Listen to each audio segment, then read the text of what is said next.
November মাসে প্রতিদিন টিউশনে উপস্থিত থাকার জন্য আরশাদ হোসেনকে এই উপহারটি দিয়ে অনুপ্রেরণা করা যাচ্ছে।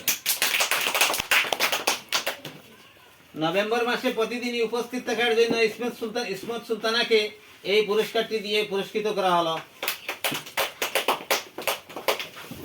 সবাই হাততালি।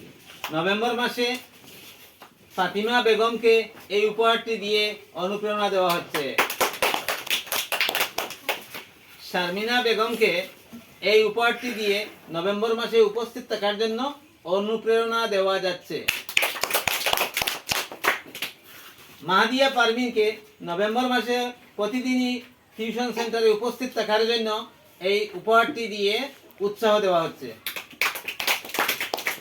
জুনাইদ আহমেদ নভেম্বর মাসে প্রতিদিনই উপস্থিত থাকার জন্য তাকে এই পুরস্কারটি দিয়ে উৎসাহ দেওয়া হচ্ছে।